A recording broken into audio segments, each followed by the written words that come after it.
If you're looking for cheap and reliable FIFA 15 Ultimate Team coins, visit MMOGA, link in the description. Hi guys, how are you doing, and welcome to today's video. As you can see by the title again, it is another squad builder, which I love making, so I hope you enjoy them as well. And today we are doing a downgrades, BPL downgrade squad.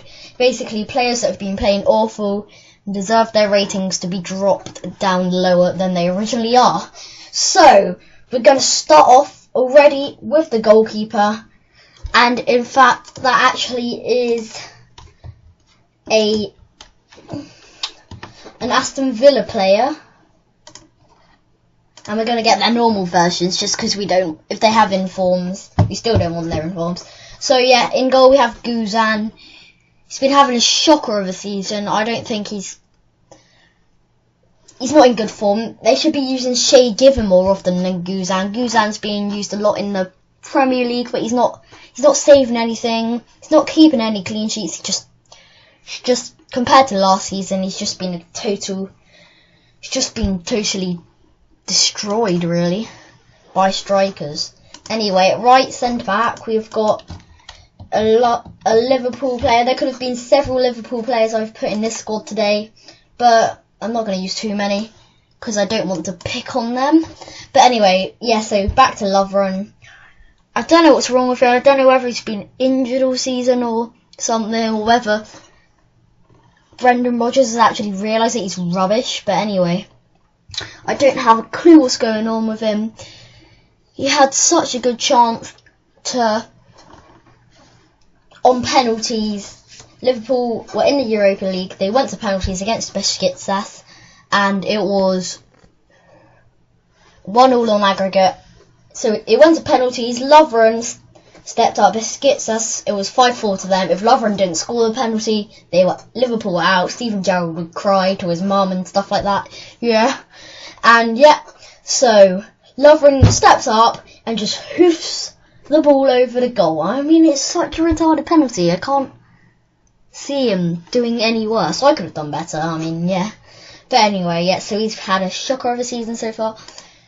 Middle centre back, we've got another Aston Villa player, and that is Ron Vlaar. He's our centre back, if you know what I mean. But anyway, links up nicely with Guzan, but we don't care about the chemistry. The fact is, Vlaar, I think a lot of clubs wanted to buy him in the transfer window just because he'd been playing so bad. They probably thought if they bought him, then I guess he'd be a bit better in form. He's made so many mistakes this season. He reminds me of Vincent Kompany a bit, but Vincent Kompany's so much better. Vlaar and Kompany both make so many mistakes very often. But yeah, he hasn't been very good either, along with Guzan. So at left centre back, we've got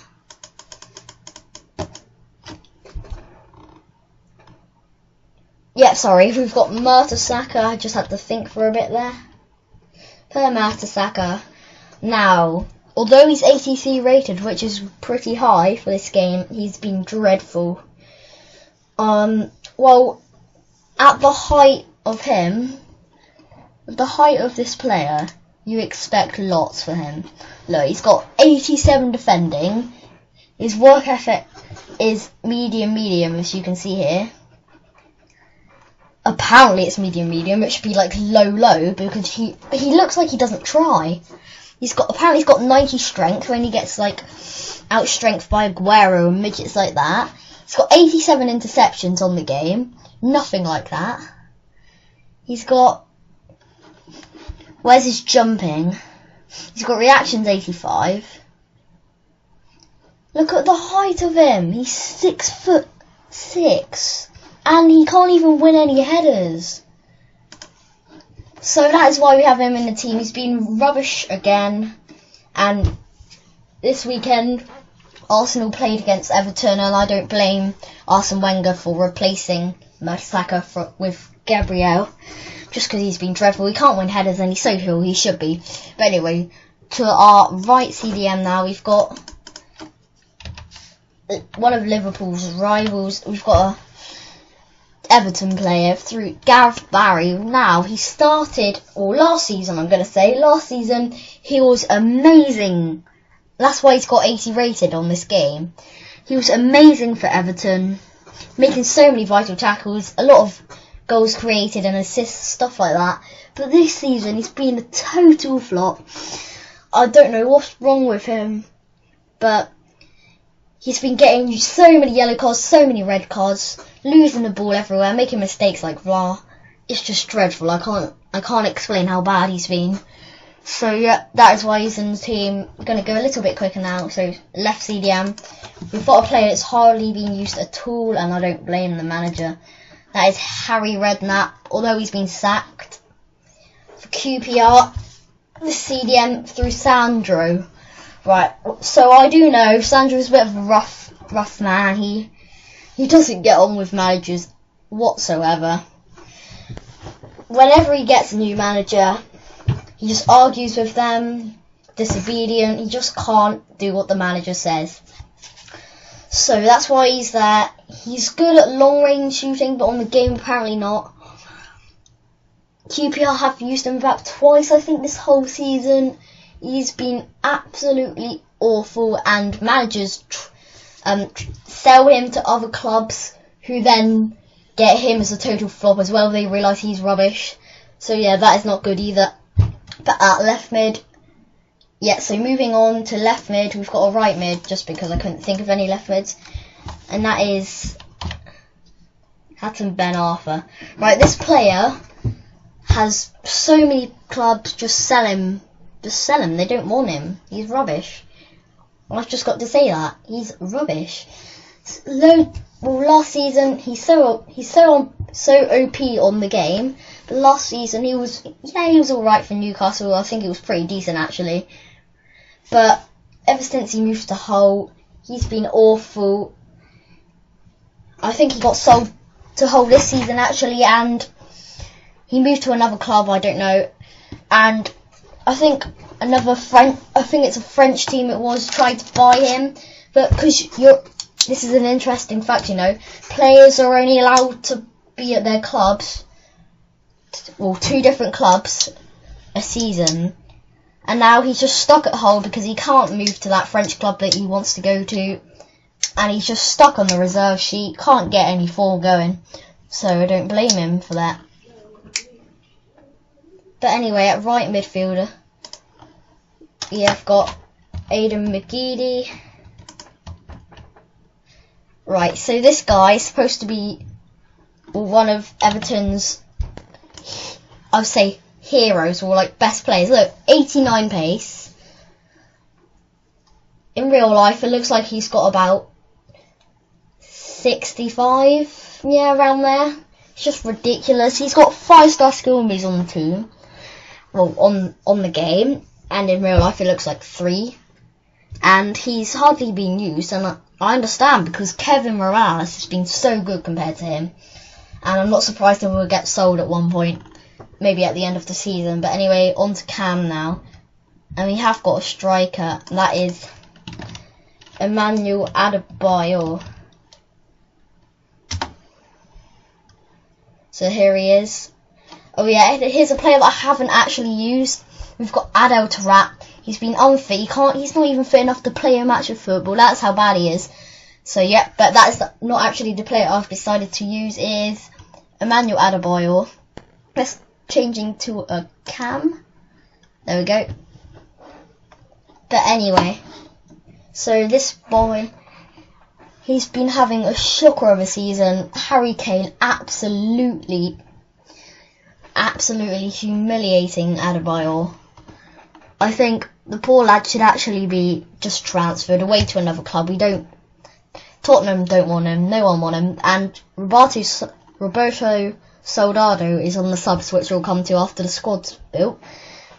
He's probably playing better than him, and Soldado's had a whole season at Tottenham and he scored 1 goal, so that's how bad Adebayor has been this season. But anyway, on to left striker, and you probably all know what's coming.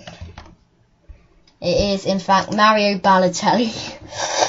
Oh dear.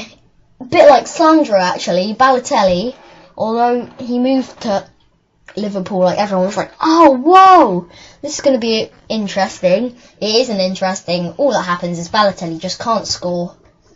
He's disobedient like Sandro, very similar to him actually.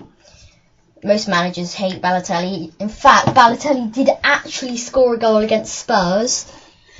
I think it was in the FA Cup or Capital One Cup or something like that. Or I think it was the Premier League actually. But anyway, he did score a goal, his first goal for Liverpool. Didn't even celebrate, just walked off the pitch at the end. Like as if they lost or something. But anyway, that was the winner. So you can see why Balotelli is there. And last, but definitely not least at all, we have Radamel Falcao. Now I know you're probably thinking, well, he scored a few goals for Man United. Yes, he has. I agree with that. He's probably one of the players that probably shouldn't be in this team as much as others. But anyway, Falcao scored about 4 goals, I think. But compared to how he played for Monaco last season, he's been having a shocker of a season. He's been absolutely dreadful. I know, well, he just can't score. He can't get himself into scoring positions. He just can't do anything like that. So yeah, that's why I don't really like him. I don't know how he's 88 rated. He's been playing like he's 80 rated, if that. But anyway, I am actually going to do a manager. This is Harry Redknapp. I know you're probably thinking, oh well, it's probably just because he got sacked and he's using probably one of the worst teams in the Premier League at the moment, QPR. Couldn't get a point away from home throughout the whole season until January. And I'm understanding why he's sacked. Although he's a good manager, didn't manage that team very well. It didn't go well at all. But anyway, last but not least, we have now got the subs bench. As you can see, my mouse is here. I'm going to go through this really quickly. We've got Christian Benteke, apparently Villa's hero, but hasn't been the hero for them this season. Not scoring enough goals, not getting himself into good positions, and just lazy. Van Persie, he's been off form for ages now. Don't know what's wrong with him. I think it's just because he's getting old. I think he needs a transfer. Soldado, Tottenham bought him for 26 million. 26 million that is. And he scored 1 goal throughout a whole season. I mean, that is dreadful. It's probably still better than Adebayor's been playing, but still, Soldado outwitted by Harry Kane. But here we go, we've got one midfielder on the bench, and that is Tom Cleverley. Now, Paul Lambert, who has now been sacked for Aston Villa, did sign this player for creativity. He hasn't done that at all. I think he's created 1 goal this whole season. He's been having a shocker. Right, so next to him is Distan. He's lost all his pace. Last season had around 80. He's got 71 now. Made barely any vital tackles. Not keeping clean sheets, so that is why he's there. Right, we've got Thibaut Courtois here. Although he's been fabulous through the February month, he has, the start of the season, absolutely dreadful. So I think he should be downgraded to level 85. And last, we have Wojciech Szczesny, who, as well as Guzan and Courtois, has been not saving any short. Szczesny just... Some footballers on this team make me feel sick how bad they are. You know what I mean? But anyway, that is the team, guys. I'll let you see it one more time. I hope you enjoyed this video. If you did, please leave a like. Make sure to check out Hazamac's channel. He makes some videos along with me. And he's also doing a simulated Arsenal career along with me right now. So please check that series out as well. If you did enjoy this video, leave a like. And if you're new or you haven't subscribed already, please do that. Comment if you like, and I'll see you in the next video. Bye!